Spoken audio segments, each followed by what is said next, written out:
Senhor presidente, querido amigo vereador Zé do Carmo, colegas vereadores, os fortalezenses que nos visitam na galeria, àqueles que nos escutam pela nossa FM Líder 107,3 e aos fortalezenses que nos assistem pela TV Fortaleza, TV Câmara, meu caloroso bom dia.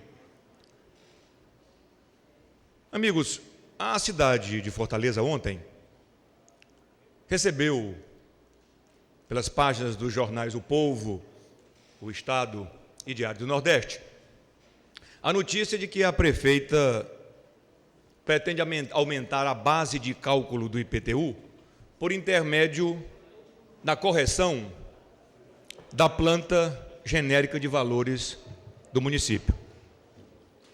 Ora, vejam bem, não se trata aqui de defender ou se opor a aumento do IPTU.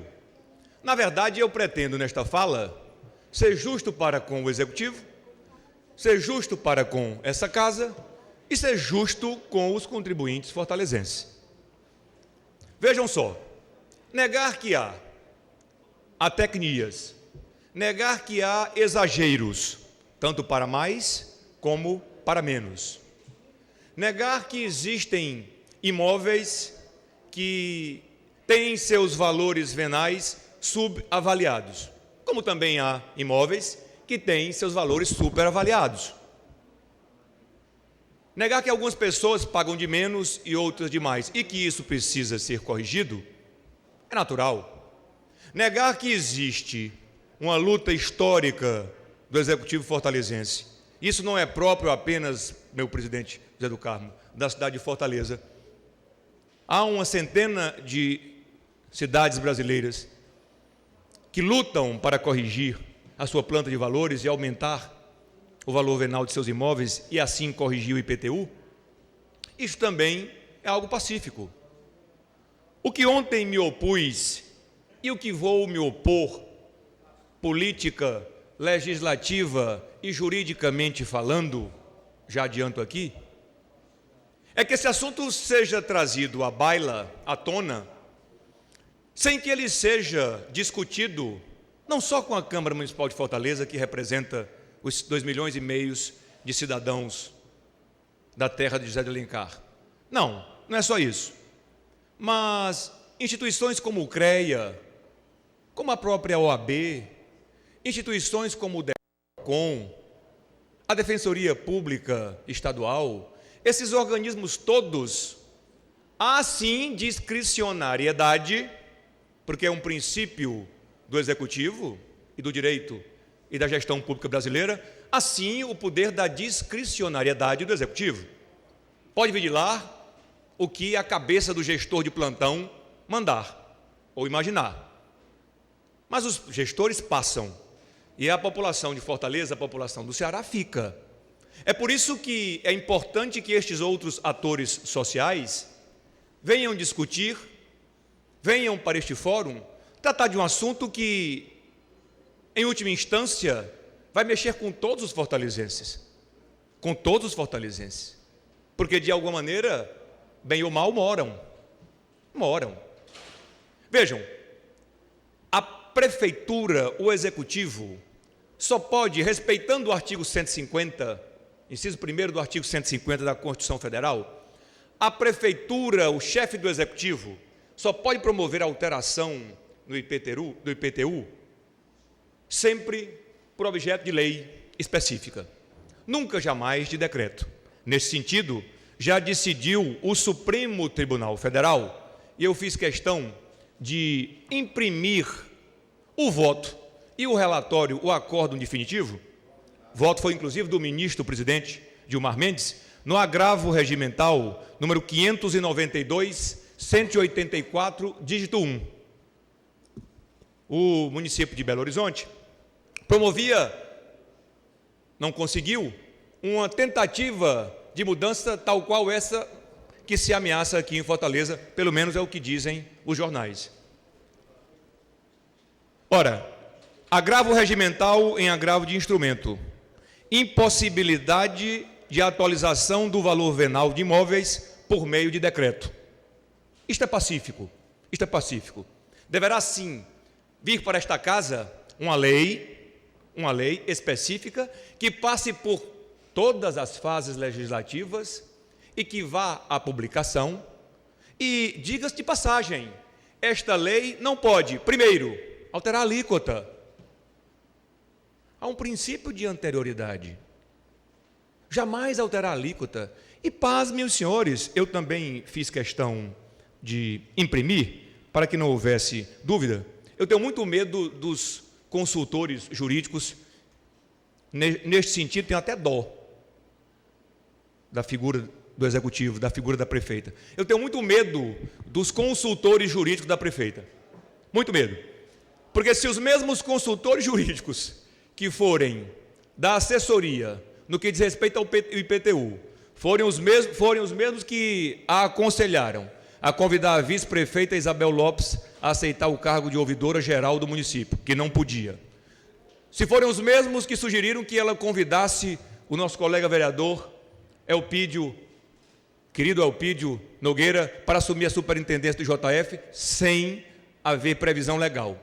Se forem os mesmos que convidaram, ou que permitiram que a prefeita passasse pelo constrangimento de convidar a nossa querida colega Eliane Novaes para assumir também uma fundação e presidir uma fundação, uma instituição municipal, eu sugiro que a prefeita, muito urgentemente, ou pare de ouvi-los, ou os demita. Digo melhor, os exonere. Não há demissão em cargo de confiança. Há apenas exoneração. Olhem que coisa curiosa.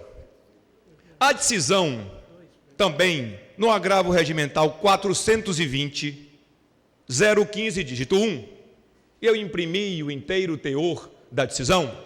Vou repetir porque os colegas que estão com seus laptops ligados podem consultar.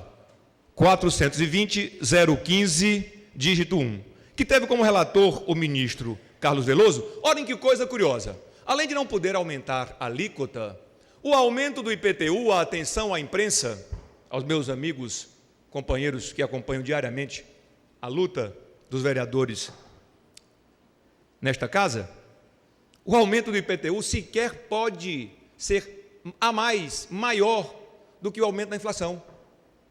O STF já decidiu nesse sentido.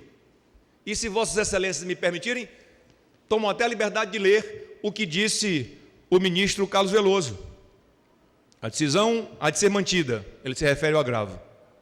É que o Supremo Tribunal Federal, em sessão plenária do julgamento do recurso extraordinário 153.771, relator para o acordo do ministro Moreira Alves, decidiu no sentido de que é inconstitucional qualquer progressividade, em se tratando de IPTU, que não atenda exclusivamente ao disposto no artigo 156, parágrafo 1º, aplicando as limitações expressamente constantes dos parágrafos 2º, 4º, 6º do artigo 182 da Constituição Federal. E esta não é a única decisão neste sentido. Há uma dezena de outras decisões que não permitem, e eu, para não ser moroso ou desagradável, apenas trago 3. Não pode haver sequer aumento superior aos limites da inflação. Vejam só, também no agravo de instrumento 440.184, dígito 1, ou índice 1. Vou ler, fiz questão de imprimir o texto na íntegra.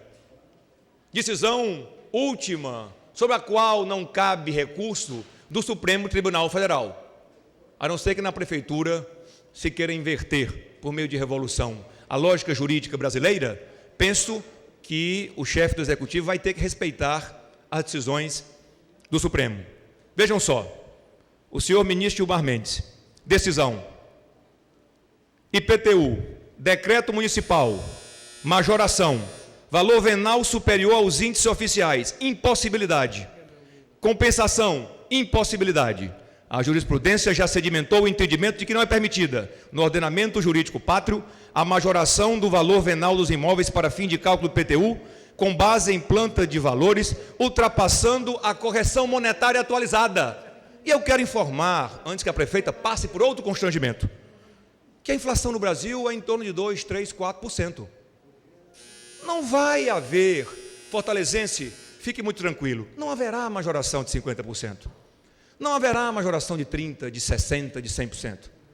Nesse sentido, vereador Marcelo. Querido, eu só não lhe dou uma parte, seria uma honra e um prazer. Você teria, inclusive, a oportunidade de corrigir as minhas impropriedades. Mas eu, infelizmente, não posso porque eu já estou aí a 20 segundos do fim do meu tempo. Então, o que eu quero dizer ao fortalezense é que ele fique tranquilo. Não haverá aumento de IPTU no próximo ano. Porque se o fortalezense não puder contar com a Câmara Municipal, e ele sempre pode, estou aqui fazendo apenas uma caricatura, se o fortalezense não pudesse contar com a Câmara Municipal de Fortaleza, ele pode sempre contar com a Justiça cearense. Então, repito, acho que o projeto de lei deve vir para casa, acho que o projeto de lei, senhor presidente, deve ser sim discutido, acho sim que há incorreções e há uma série de atecnias a serem e de injustiças a serem corrigidas e que merecem correção. Agora, essas correções devem respeitar algo que a grande maioria dos gestores não compreende. São os princípios da legislação consumeirista brasileira. No caso do IPTU, também já decidido pelo STF, a relação que existe entre o Estado ou o município que cobra e o munícipe, ou, no caso, o cearense, é uma relação consumeirista, vereador Plácido Sobreira Filho. Consumeirista. E há princípios, não só na legislação consumerista, e eu encerro, senhor presidente, mas também princípios do direito que devem ser respeitados além da letra fria da lei e além das decisões judiciais. Então, é importante sim a discussão, a casa quer sim participar desta discussão, mas não vamos fazê-la à margem da lei, não vamos fazer à margem da casa legislativa.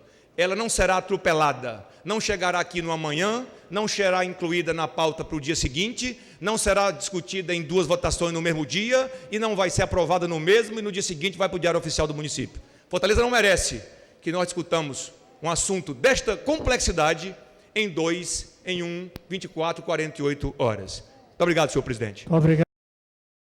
Vossa Excelência dizendo que ia renunciar, que eu quero ouvir, Vossa Excelência. Nem os secretários, e eu já fui secretário por duas oportunidades. Quando puder uma parte. Tanto de desenvolvimento econômico, tanto como fui da Regional 6, nem os secretários têm acesso, que eu apelidei ontem, de um dos segredos de Fátima.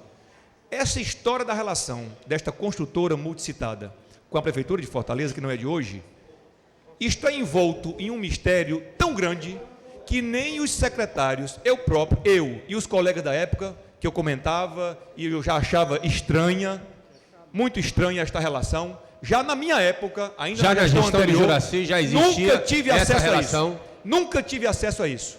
Nunca consegui esses documentos, nunca consegui esses contratos, e quando são encaminhados ou eram encaminhados, eram propositalmente encaminhados de maneira tal a que você não conseguisse, presidente, construir um juízo de valor, porque eles mandam de maneira tal que falta um aditivo, falta um contrato com uma terceira Queiroz Galvão, falta a publicação. Então, isto é algo que, se o vereador Walter Cavalcante conseguir... Quem sabe se o vereador Carlos Mesquita, que está se colocando como intermediário, possa vir a conseguir. Ele tem funcionado aqui como uma espécie eu não sou um homem rico, não. Mas eu sou capaz de pagar muito dinheiro ao vereador Carlos Mesquita, ou ao vereador Walter Cavalcante, ou a qualquer fortalezense que consiga isso que foi hoje solicitado aqui, e todos os documentos que comprovem. E vou ser justo, não é de agora não. Não é de agora não. Eu quero ser justo com a atual gestão, né? Apesar de ser um princípio do direito brasileiro, ao chegar, consertar o que está errado, e é o que deveria estar acontecendo com a atual gestão, eu vou ser justo. Essas relações sombrias, escusas, tenebrosas e das quais nós devemos de fato desconfiar, acontecem não é só da agora não, é de muito tempo. Agora, qual é o problema? O grande problema é que não só não fiscalizou, não só não corrigiu, como aumentou o leque, aumentou o espectro da relação entre a construtora Marquise e a Prefeitura de Fortaleza. É isso que se questiona. Mas eu digo, Já há mais de uma década que eu tento conseguir informações desta relação. Nunca consegui. Talvez eu seja um homem competente. Vereador Walter Cavalcante, vereador Carlos Mesquita, mais experientes do que eu, pode ser que consigam. Mas pagarei muito dinheiro por essa informação. Muito.